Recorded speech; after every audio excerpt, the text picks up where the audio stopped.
Hello and welcome back to Blue Moon Nursery Part 4. Last time it was kind of boring, to be honest, not gonna lie. I'm hoping there's a lot more torture and death and stuff in this episode. We'll see. So here we are, this is where we are. I decided to introduce a new baby Smurf character into the story. Oh god. It's a bit long since it's more like 2 chapters, so it has 2 pictures. It's about another baby Smurf that needs healing. I don't want healing, I want dying. Pom Pom was the first was the first baby Smurf with a disfigurement. That's not funny, sorry guys. Sorry, disfigured people. With a disfigurement that the Blue Moon Nursery had ever acquired. The shy male infant had been abandoned on a country road and found by the son of a farmer. The road next to the lad's father's farm was a favourite place for humans to dump their unwanted pets. One evening, while the young man was out performing pest control, he chanced upon the angry sound of some small animal fighting, and the agonised shriek of another small creature obviously in pain and distress. From across the road, he saw what appeared to be one rat attacking another rodent, a weird blue rodent. Though both animals were the same size, the screaming rodent wasn't putting up any sort of fight at all. It was simply cowering as the aggressor chewed on the hapless creature's hindquarters. This fucking guy, dude. He is obsessed with Smurf arse. The lad raised his air rifle for a shot, seeing this as an opportunity to take out 2 pests at once. The lead pellet struck the earth just behind the attacking rodent and sprayed it with dirt. Startled, the rat scurried into the field and out of sight. As the marksman readied a shot for the pest left behind, however, he caught a better glimpse of it in the moonlight and hesitated. Curious, he approached the creature and was shocked. The tiny thing had no fur and its skin was blue. Its hands and feet were similar to those of a human, only they had 4 digits instead of 5. The creature made no effort to elude him either. It merely hid its face in its hands as it lay on its stomach, shaking and sobbing. Against his better judgment, he picked it up to examine it more closely. The terrified little being stopped sobbing, and removing its humanoid's hands from its tiny tear-streaked face, looked up at him, wide-eyed in terror. Watching the news about a raid in the area on exotic animal smugglers, he remembered the discovery of a baby Smurf, and what it looked like. So that's what this thing must also be, he thought. Turning the petrified creature to look at it from all sides. Upon studying it, he established 2 things. That it was a male of the species, it was completely naked, even its Smurf hat was missing, and that its fleshy blue tail had been completely chewed off by the rat. Oh no. Carrying it back home and telling his father, they arranged to send it to a veterinarian. Soon afterward, Pom Pom was taken in by our nursery. Wait, what the hell? You got no tail! Woo-hoo. My lady friend, who worked as a caretaker of the nursery, as well as making outfits for the Lilliputian blue babies, sewed a tiny blue pom-pom onto the drop seat of the injured Smurf's pyjamas to simulate the tail it had lost after that traumatizing night. After all the time I've worked here, I've come to realize just how partial baby Smurfs are to their tails, and to other Smurfs' tails, she said. It will never be the same for the poor little dear without his actual tail, but this substitute is better than nothing. Without anything back there at all, a Smurf simply doesn't feel like a Smurf. I was about to find out just how right she was. One day that I volunteered in caring for the baby Smurfs of the nursery, I was tasked with bathing the diminutive blue infants. I love it when he says diminutive.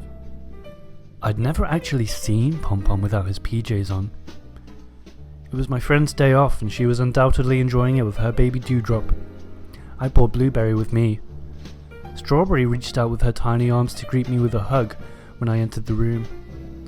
By this time, all of the baby Smurfs had become accustomed to me and knew that I was kind.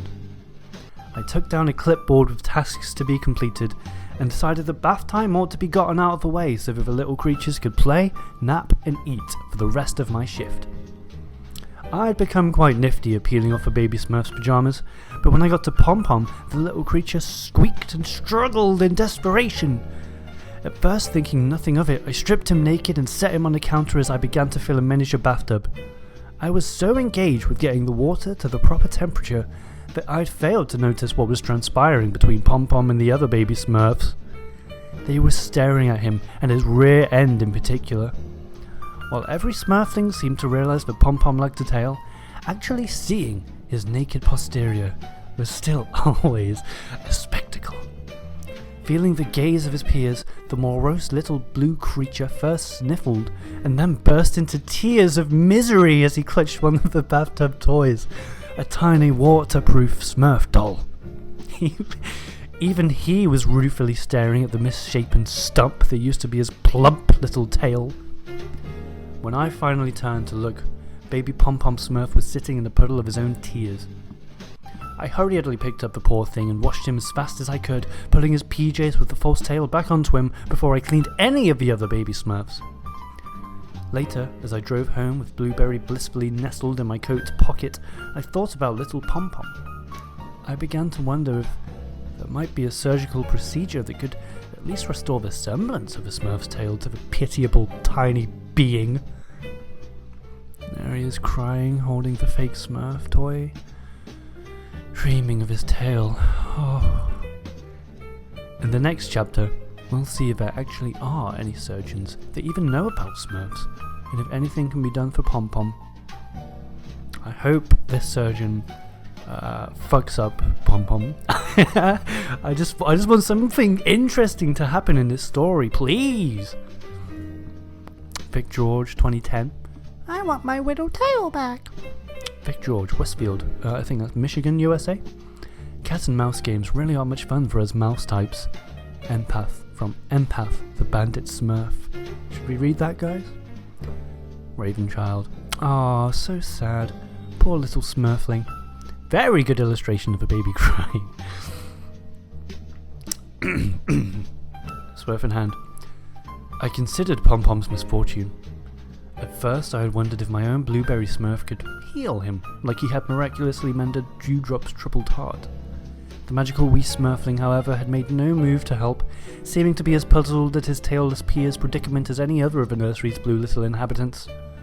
Thinking about it, I realised that of all the possible miracles I've heard of in my lifetime, not one of them ever involved restoring a lost limb. Even in the world of miracles, it appeared amputees received short shrift.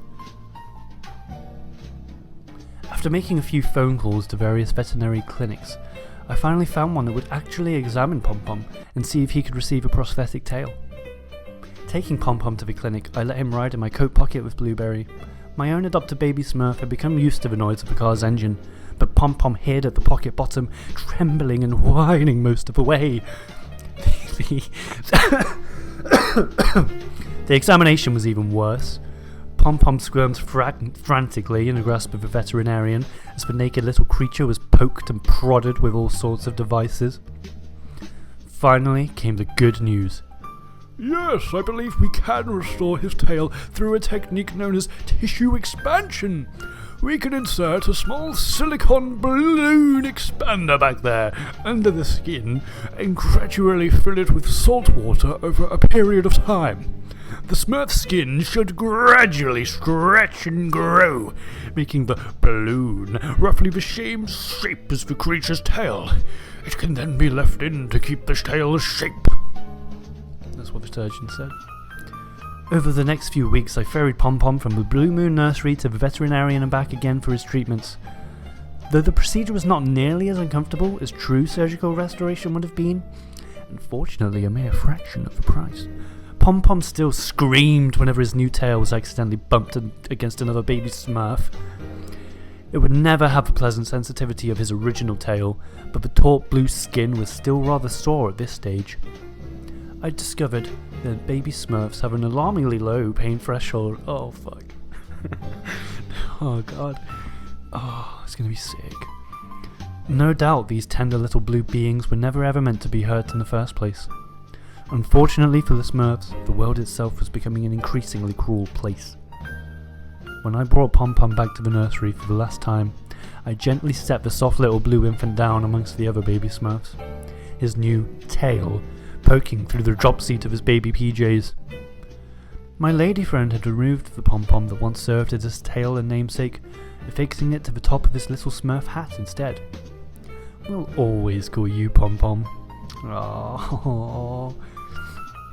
Aww, now he's so happy that he has a tail. Great job, says Ravenchild. Smurf in hand. Thanks, Ravenchild.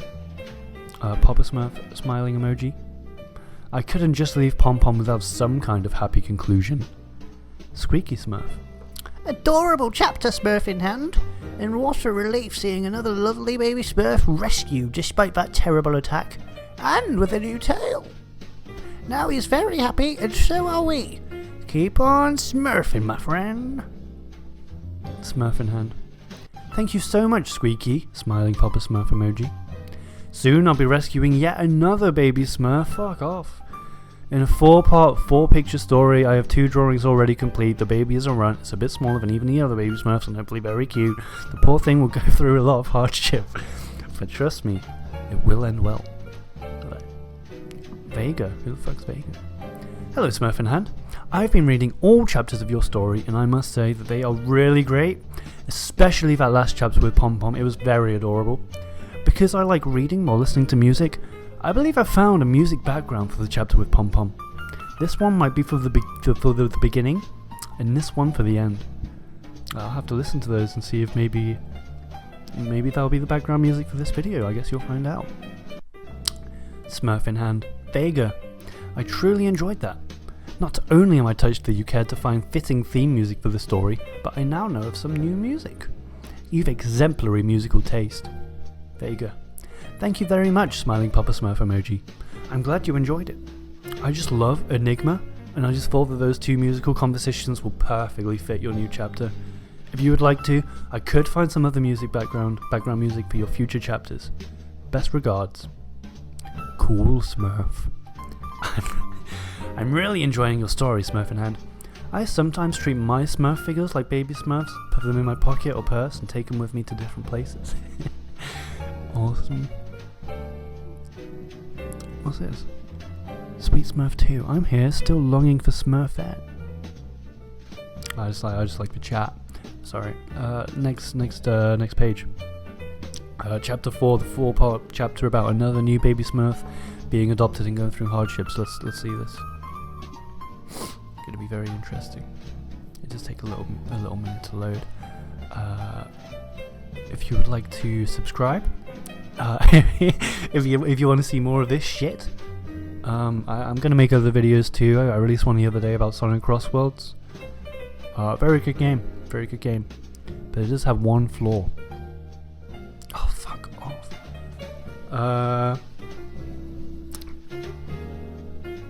You know, I'm enjoying Blue Moon Nursery. It's very good.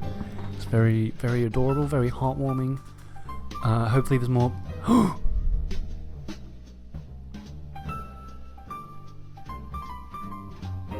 I think it's working. Yes! Sorry. I was just really worried that I wouldn't be able to read any more Blue Moon Nursery, and I'm very happy that I can. I hope.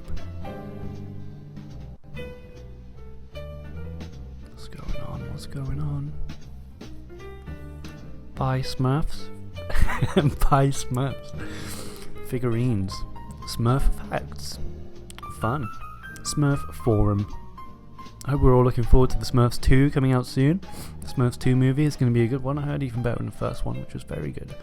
The Smurfs community, we enjoyed it. I really liked Gargamel. The live action Gargamel in particular was very cool. Smurfs DVD, McDonald's, Smurfs, fan art, Smurf song. Oh yes! Smurf in hand. Cool Smurf, that's cute. They probably look like they're just trying to get a peek of the big world with the tops of their little white hats just sticking out. Alright, here we go, new chapter. I decided to wait until I had this whole tale finished from its harsh beginning to happy ending before posting it. I didn't want anyone's last thoughts of this precious baby Smurf to have to linger for over a week on the little one's hardships before I provided the conclusion. I'm so hyped for these hardships. the ordeal. Oh yes. I arrived at the municipal shelter and signed in to enter the area where the animals were being housed. Another SMURF supporter had tipped me off that there was a baby SMURF being held here, and that its treatment by the staff was callous at best. The Blue Moon Nursery had room for one more baby SMURF, and I had been authorised to rescue the little one if possible. Any place with lots of larger animals, especially of cats, made baby SMURFs very nervous, so my lady friend was caring for Blueberry back at the nursery during this excursion. I passed cage after cage of dogs, cats and rabbits until my guide brought me to the dingy little corner where there sat a small wire cage just big enough for a single hamster. I was stunned by the sight before me. There, in the confines of that little cage, was an unusually small runt of a baby SMURF and an adult SMURF! I've seen a Smurfette before when I'd met Tattlerette, but this here was a male of the species. The pitiful little baby SMURF had been trying to cover her smooth bare crown with a tuft of mildewed straw from the cage floor. By the forlorn and anxious look in its eyes, the sparse covering provided a poor substitute for the feeling of security baby SMURFs derived from their special little hats. Suddenly conscious of my staring, the grown SMURF's cheeks flushed in shame. The poor little creature had been divested of his traditional white pants and hat for sanitary reasons. I was about to protest the humiliating way that this sentient being was being treated when a new horror commenced to take place as a brutish staff member appeared with a bucket of soapy water, 2 clothespins and an extension hose. The Smurf's eyes grew wide in fright, and picking up the naked baby runt clutched her tightly and backed into the far corner of their cage. You can't Smurf this to us again! The tiny blue adult's voice squeaked in protest as the terrified baby SMURF started bawling. The worker ignored its pleas and, opening the cage door, reached out to grab them. No, not the baby, please! Oh yeah. The runty blue infant yelped in pain as she was gripped tightly by one of her soft round ears and wrenched from the arms of her protector. The tiny thing was then repeatedly dunked into and swished around the bucket of soapy water, screeching and spluttering each time her little head broke the water's surface. Oh!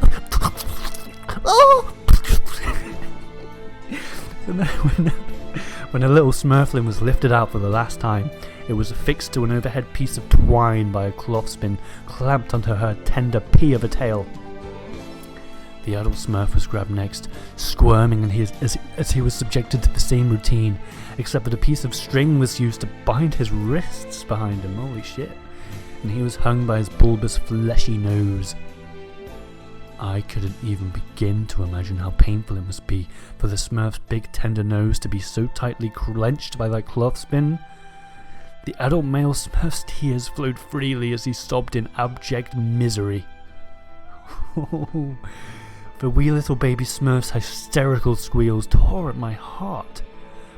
Her soft, sensitive SMURF tail was being grotesquely squashed by the clothespin's grip, while her delicate teasly eyes stung from contact with the soapy water.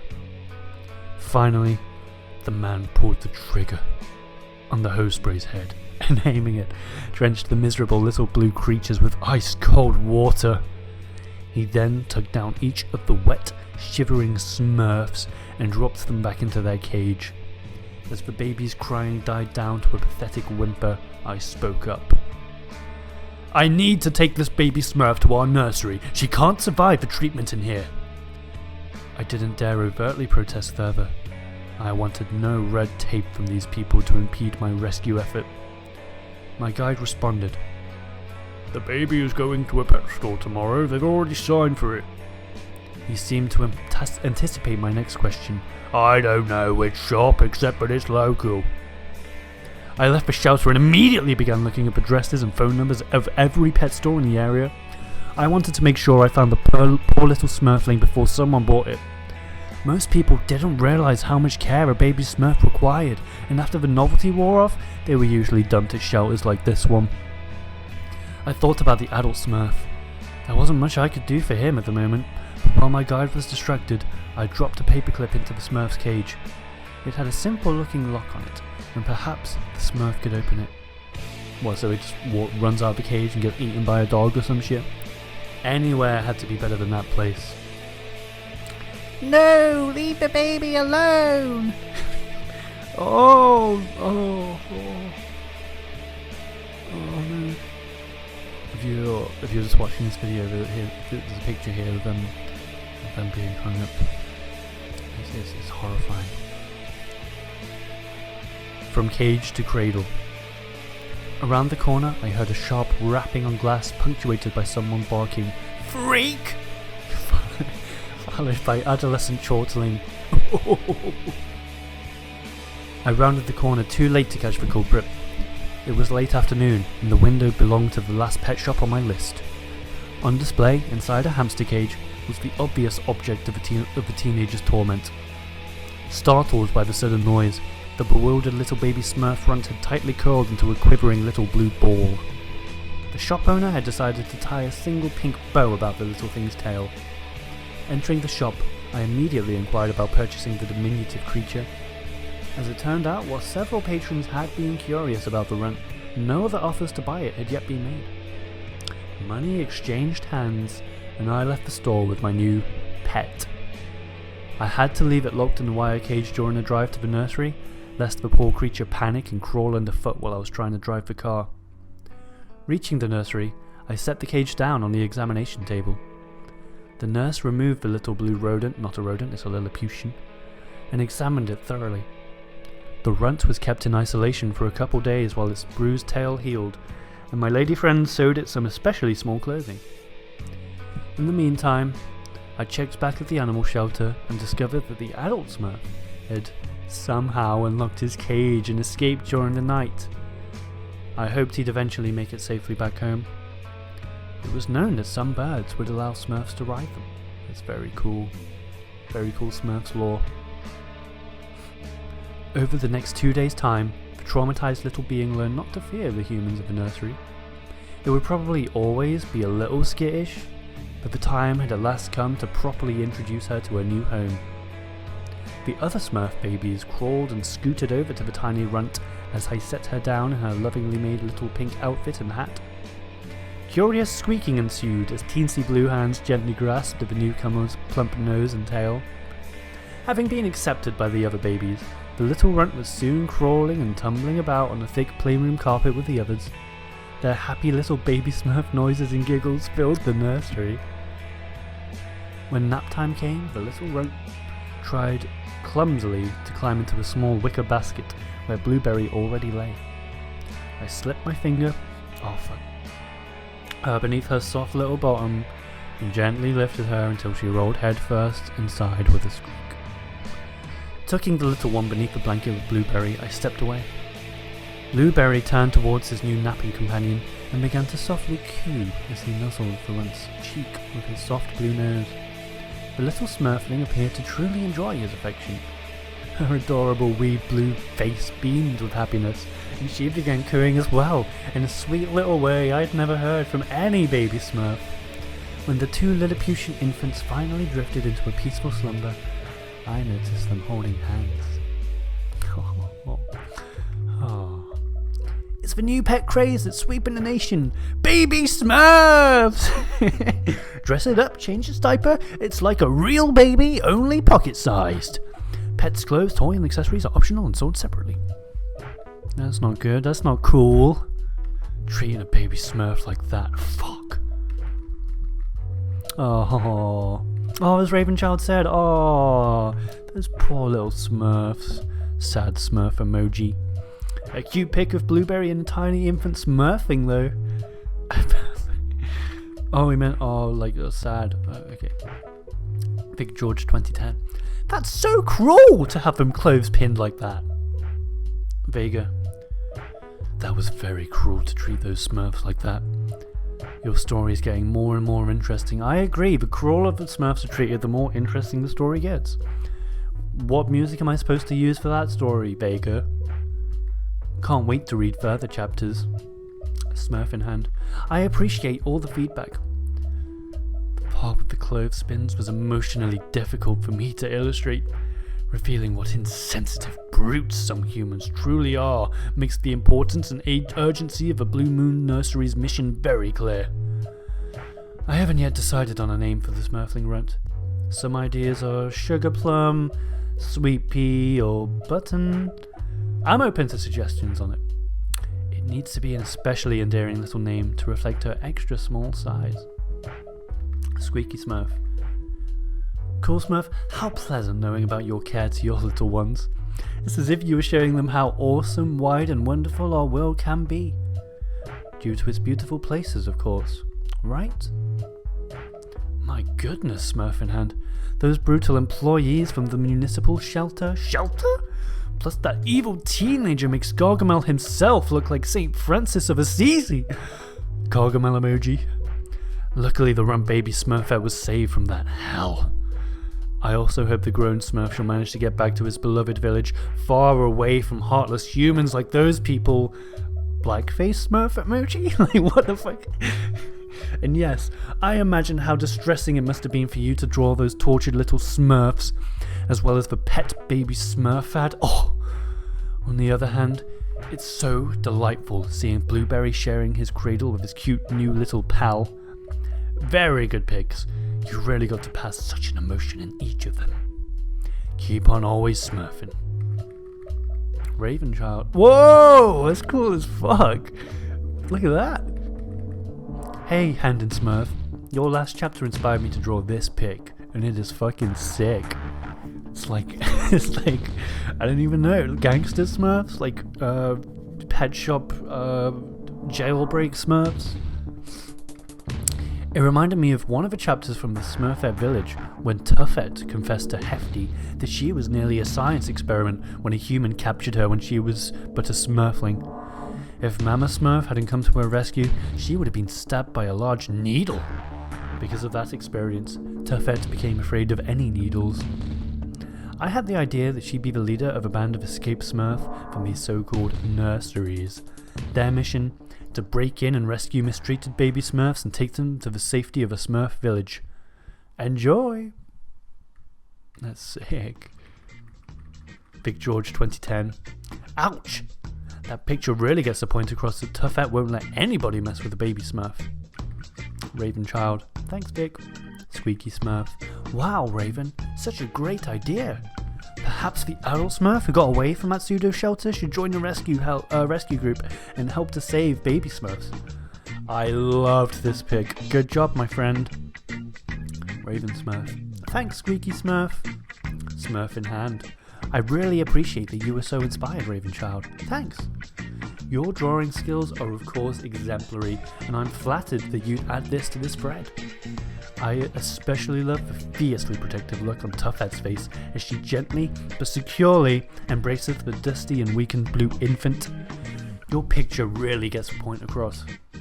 It would take Smurfs no less hardened and determined as those in your team to rescue these babies from the kind of unfeeling human beasts that plague much of my story's world. Your illustration has now inspired me. I think I'll eventually include in my story a cell of hard-line Smurfs' rights activists. Well done! Ravenchild. Thanks, Smurf in hand. I look forward to reading that when you're done. Congrats on the story so far.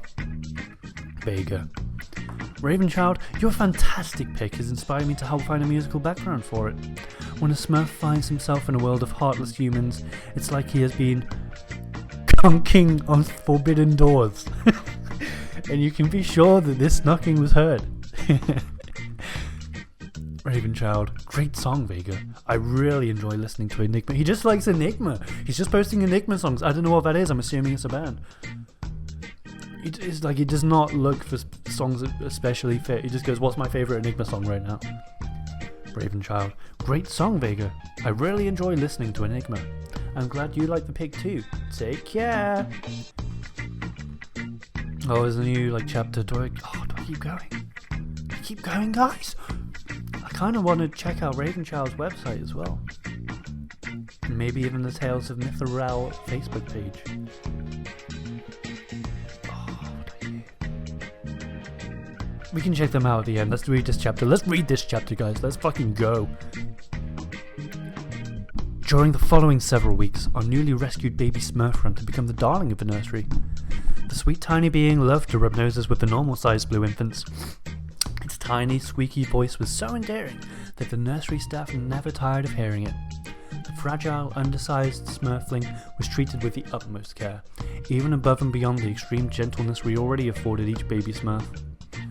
Thanks to our devoted care and frequent feeding, the runt slowly recovered the baby fat she'd lost from her harsh treatment of a municipal shelter.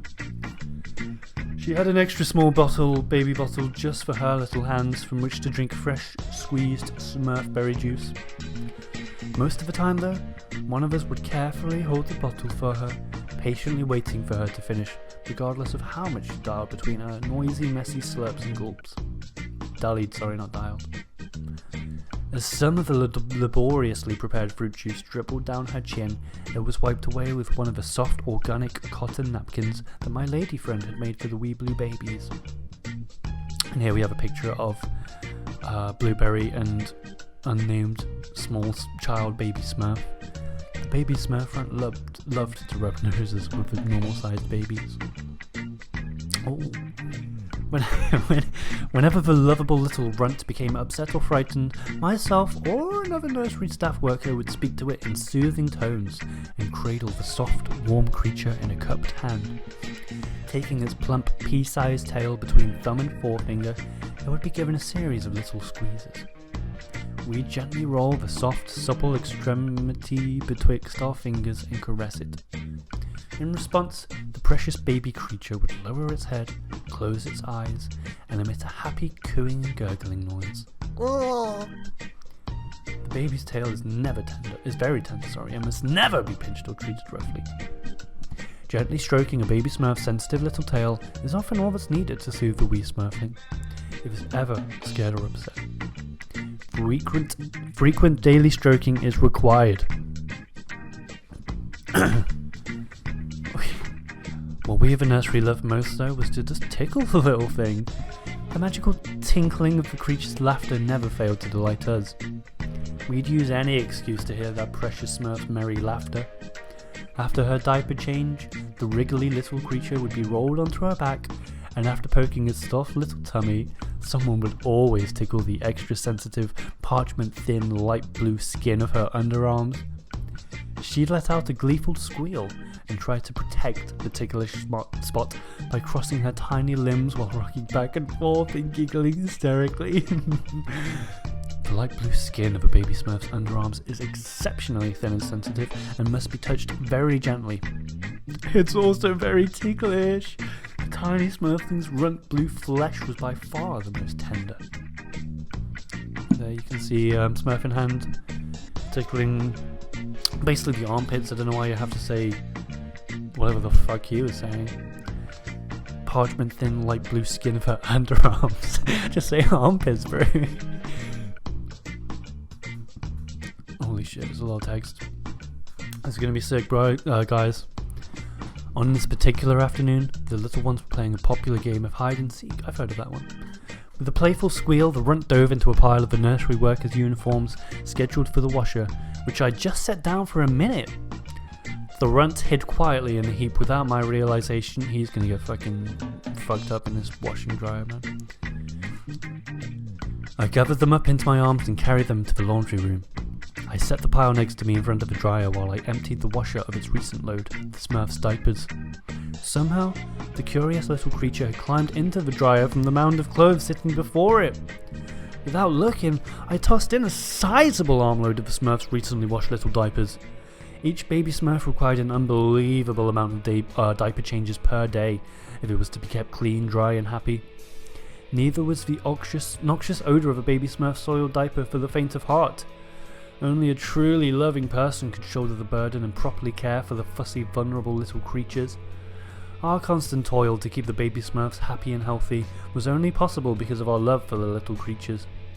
To the devoted staff and volunteers of the Blue Moon Nursery, these sheltered and coddled wee blue infants had become the centre of our world. We had a motto at the Blue Moon Nursery: Baby Smurfs are magical beings created for one sole purpose, and that is for each of them to be loved unconditionally. I shut the dryer door and setting it to maximum heat, press the start button. No! The diapers would stay toasty warm and dry. Oh god, the baby Smurfs so love to feel the fresh toasty warm diaper on their smooth little bottoms after a changing. The Smurf's dead. Returning to the playroom, I got down on my hands and knees, searching every nook and cranny for my diminutive playmates. I asked myself aloud in mock befuddlement, now wherever can those little Smurfs be? I was answered by one or two tiny suppressed giggles.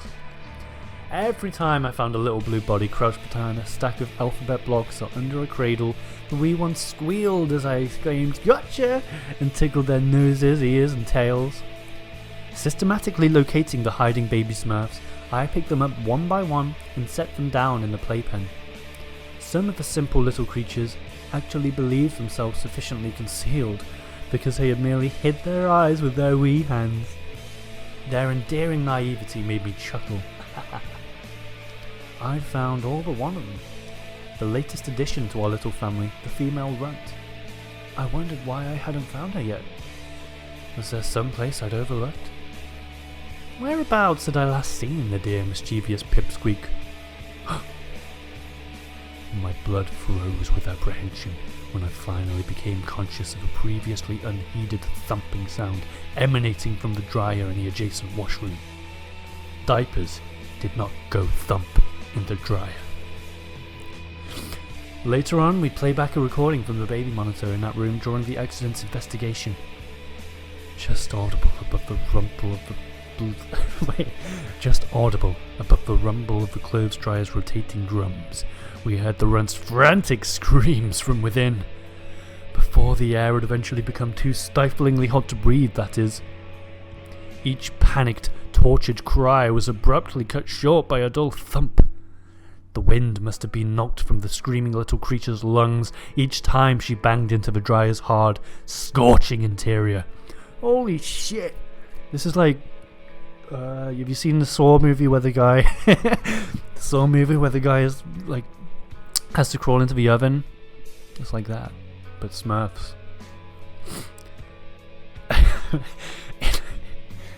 In a near panic, I nearly panicked, not really panicked, but a little bit. I sifted through the hot but still damp little diapers and found the runt lying motionless with eyes closed in the pile. Her cute little pink Smurf hat had been knocked off her head. Fearing the worst, I yelled for help! Help! Help! I was holding the baby Smurf in my hand when I'd yelled. The infant stirred and a quiet whimper escaped her lips. Then, with a ragged gasp, she went limp. At that point, I didn't know whether the baby creature was alive or dead. A couple nurses and my lady friend burst into the washroom. The nurses told me to follow quickly, and we all marched across the playroom, past the startled baby Smurfs confined to the playpen. I followed the three women into the examination room with the runt. As terribly worried as my lady friend was for the runty Smurf, she dutifully returned to the playroom, trying to calm the shaken Lilliputian babes with a great deal of tail kneading and petting. Is there going to be a picture? Laying the motionless runt face down on a special little sanitary cushion on the exam table, I caught a glimpse of his body as the nurses carefully snipped away at the nurse's romper as I explained what had happened. When they had snipped away the runt's clothing, I drew in my breath at the awful sight of its bruised and reddened skin. It looked as though it had been scalded from head to toe and swatted around by a couple of ferocious alley cats. Along with most of the Smurfling's body, its tender round ears, plump little bottom, and even its sensitive tail bore painful-looking contusions and redness. As the nurses slowly turned the tiny creature onto its back, I saw that the runt's bulbous nose, soft cheeks, tummy, and toes hadn't been spared. She also had a black eye. Perhaps worst of all, was to see the delicate skin of her underarms that we so loved to tickle had been dreadfully singed and bruised.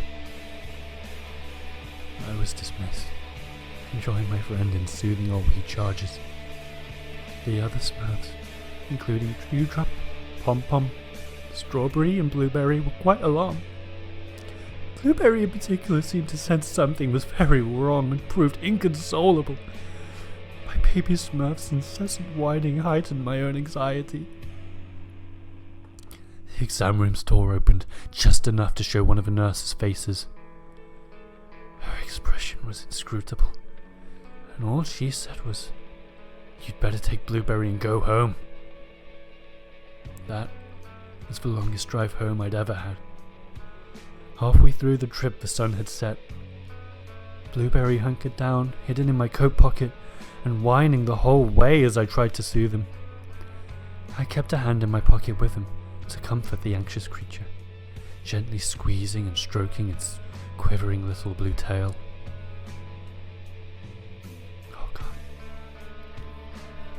When we reached home, as I picked Blueberry out of my pocket, he wrapped his tiny arms around my forefinger and tightly clung to it.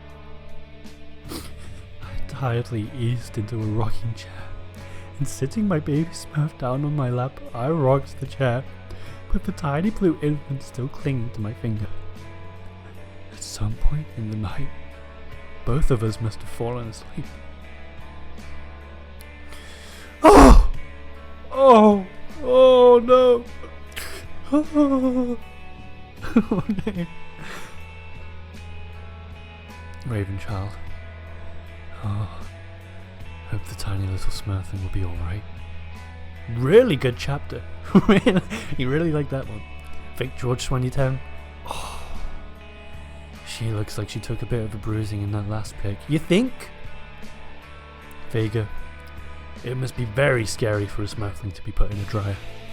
I hope this baby Smurf will be alright. Ouch, man. That had to hurt. Very good chapter.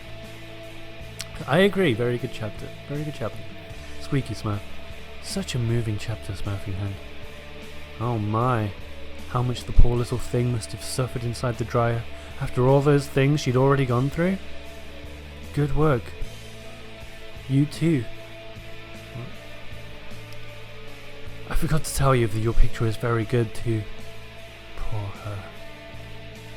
Smurfing Hand. Thank you all for reading this chapter. I realised it was quite a chunk of text to go through. Hopefully my pictures broke it up a bit. I really do appreciate your interest in my little story. In the storytime morning, my main human character will learn of the runt's condition. My next chapter will focus on the long, painful, and often lonely road of the runt Smurfling's recovery. The whole nursery will pull together for the tiny blue infant. Raven child. Sounds great, can't wait.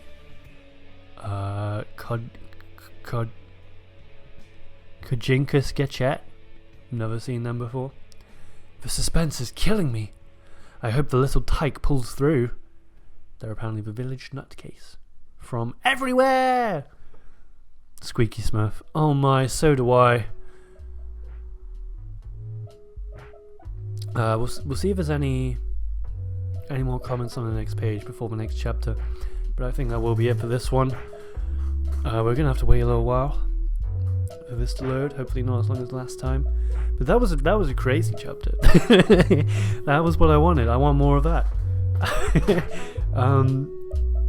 It's crazy, dude. They put the Smurf.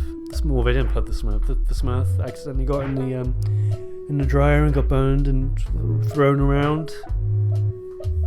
Bruised and reddened everywhere. He had to go home, man. The nurse was like, "You gotta go home." I would feel really guilty. Like, I know it wasn't Smurf and Hunt's fault, but I would feel really terrible about that, as I'm sure they did. Well, as we know they did.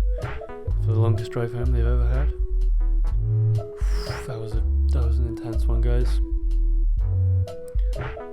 I hope the run pulls through. I really do.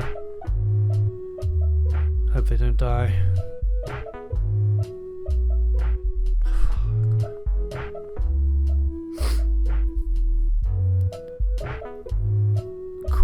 Smurf.